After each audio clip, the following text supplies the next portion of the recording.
గత 10 సంవత్సరాలుగా ధరణి మీద కానీ కాళేశ్వరం మీద కానీ mission Bhagiratha, mission Kakatiya, TSPS ఈ విధంగా మీరు ఏ టూరిజం నిత్యం మితికలు బట్టి ధరణి అంటే అంత ధరణి స్కామ్ అంటే ఒకటే ధరణి స్కామ్ అంటే కానీ ధరణి ఏ కంపెనీ నడిచింది, క్వాంటల్ అనే కంపెనీ నడిచింది, క్వాంటల్ ఎక్కడికి వెళ్ళి వచ్చింది, దాని శ్రీధర్ గజరాజ్ అనేటువంటి ఒక పేర్లతో సహా నేను లోపల దీంతో తెలంగాణ అప్పులు తెచ్చిన ఏమేమి కుదపెట్టింది, పోలీస్ వ్యాన్లు, పోలీస్ జీపులు, పోలీస్ కార్లు, పోలీస్ కంట్రోల్ రూమ్ ఇప్పుడున్న హైదరాబాద్లో అది 600 కోట్లకు అవి ఎలా మీ డాక్యుమెంట్స్ వాళ్ళు ఎక్కడ ఏమి కుదపెట్టినారు. వరంగల్ సెంట్రల్ జైలు కుదపెట్టింది నేను బయటికి తీసిన. ఇక్కడ ఎవరు అప్పయ్యకుంటే బ్యాంక్ ఆఫ్ మహారాష్ట్ర పుణేకి వెళ్ళిపోయి తెచ్చింది. ఈ విధంగా టీఎస్పీఎస్ క్వశ్చన్ పరియాల గంట చక్ర పానికలు ఏ విధంగా అమ్మాయితో రీసెంట్ కూడా ప్రభుత్వం మారాక కూడా ధరణి అనేది రాగానే తీసేస్తామన్నారు. నవీన్ మిత్తర్ను అక్కడనే పెట్టి ధరణి తీసేస్తారని తీయలేరు. అధికారం అక్కడనే ఉన్నాయి. 74 కంటెంప్ట్ హైకోర్టు కంటెంప్ట్ కేసు ఉన్నా కూడా ఆయన ఎట్లా పెట్టుకుంటారని ప్రశ్నించిన జయేష్ రంజన్ అనేటువంటి మీరు దల్లాలు తీసుకుపోయారు. ఆయన హయాంలో అనేకమైన పేదల భూములు, రైతుల భూములు గుంజుకొని పెద్ద పెద్ద బడా కంపెనీలకు, ఆంధ్ర బడా కంపెనీలకు ఇచ్చిన అన్యాయమైన ఎందుకు తీసుకురాను. రామకృష్ణ వాళ్ళ ఫైనాన్స్ సెక్రటరీగా ఉండి వచ్చిన ఈ ఫైనాన్స్ మొత్తం కంప్లీట్గా లూటీ చేసి అప్రపాదానికి వన్ సైడ్ ప్లే చేసినటువంటి అధికారం ఎట్లా ఉంటుందని చెప్పి పేదలకు ఇచ్చినట్టు వరల్డ్ బ్యాంక్ నిధులు శ్రీనిధి 1000 కోట్ల రూపాయలు ఇస్తే దాన్ని 4 లక్షల మూలాలకే వస్తలేదు. నేను కమిషనర్కి ఇచ్చిన 4 లక్షల సిమ్లు కొన్నాడు. ఏది విద్యాసాగర్ రెడ్డి అనేటువంటి విద్యార్థి కూడా ఆయనే ఉన్నాడు. టీఆర్ఎస్ ప్రభుత్వం కూడా విద్యార్థికి ఆయన ఉన్నాడు. టోటల్ 12 లక్షల సిమ్లు కొన్నారు. ఇది ఏవైతే సర్వీస్ ప్రొవైడర్స్ ఉన్నారో ఎయిర్టెల్కి వెళ్ళి అన్నిటికెళ్ళి 20 లక్షల రూపాయలు ప్రతి నెలకు కిరాయిలు కట్టి తీసుకొని ఫోన్ ట్యాపింగ్ చేసిన అక్కడికి అని చెప్పేసి కంప్లీట్ ఎవిడెన్స్ సహా నేను ఇవ్వడం జరిగింది.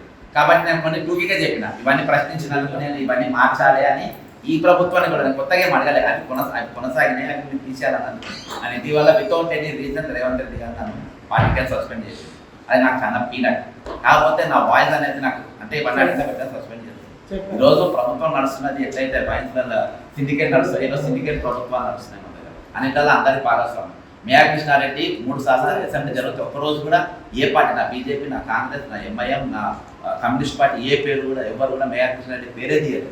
151,000 కోట్ల రూపాయలు. ఈరోజు నేను వాటన్నిటి మీద వాయిస్ కోసం నాకు నిజంగా పవర్ షోక్ లేదు. పవర్ షోక్ ఉంటే మొన్నటిదాకా కూడా నాకు ఏది బీఆర్ఎస్కి వెళ్ళినాక అవకాశాలు వచ్చినాయి, అన్నింటికి నాకు అవకాశం. నాకు ప్రశ్నించే గొంతుగా నేను లోపల ఉండాల్సిన అవసరం ఉంది. 30 లక్షల మంది నిరుద్యోగులు రోడ్ల పైన ఉన్నారు. రేపు వాళ్ళు రోడ్డు పైన ఇచ్చింది 800 పోస్టులు. మీరు ఎక్కడ పోయినా కానీ 1000 మంది, ఏ స్టేట్ సర్కిల్ పోయినా కానీ 1000 మంది పిల్లలు చదువుతున్నారు.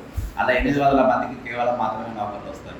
కాబట్టి మనం ఇచ్చిన హామీల పైన నేను నిత్యం నేను పోరాడాలంటే నా కౌన్సిల్ పోర్నికి ఒకటే నాకు మార్గం.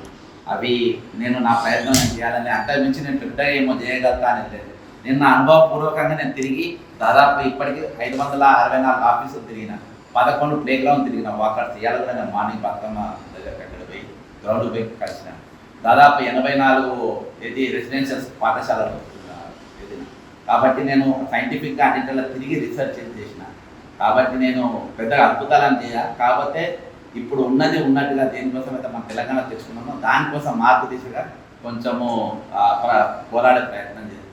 నేను ప్రతిరోజు నా ప్రాణం కాపాడుకుంటాను. ప్రతి నిమిషం ఇక్కడికి వచ్చేటప్పుడు కూడా నేను జాగ్రత్తగా నేను ఎక్కడ నా రూటు నాకు సెక్యూరిటీ ఉండదు. ఎన్ని కేసు తర్వాత నాకు ఒకటిగా అన్ని పార్టీలకు వెళ్ళి నాకు శత్రువులు ఉన్నారు, అన్నిటికెళ్ళి తిరుగుతుంది. కాబట్టి నేను రోజు నా ప్రాణం నేను కాపాడుతున్నా. నాకు ఎవరు కూడా ₹1 పైసా నేను కాంగ్రెస్ పార్టీకి 1 పైసా కూడా నేను రోజు తీసుకోలేదు. అడ్వకేట్ కానీ శరత్ కుమార్ మాకు అడ్వకేట్ కానీ ఈరోజు నేను హైకోర్టులో ఎన్ని పిటిషన్లు వేస్తే ఏమవుతుందో మీకు తెలుసు. ప్రతిదీ నేను నా పిల్లల నోట్లు బట్టి నేను ఏది మన రాష్ట్రం కోసం అని, రాష్ట్ర పురోగతి కోసం ముందుకు పోతుంది అనే ఉద్దేశంతో న్యాయం కోసం కొట్టాను. కాబట్టి నా గురించి మీరు తెలుసుకొని గూగుల్లో కొట్టండి, యూట్యూబ్లో కొట్టండి. నేను నచ్చితే నా దాంట్లో ఈ సమంతా నేను తప్పేమైనా చేసినాను నాకు ఓటేది. నేను తప్పు చేయలేని కరెక్ట్ నిలబడటానికి ఒకసారి ప్రయత్నం చేయాలి. చాలామంది మీరు సభలలో పంపిన ఒకసారి నన్ను కూడా పంపిస్తున్నారు. Thank you.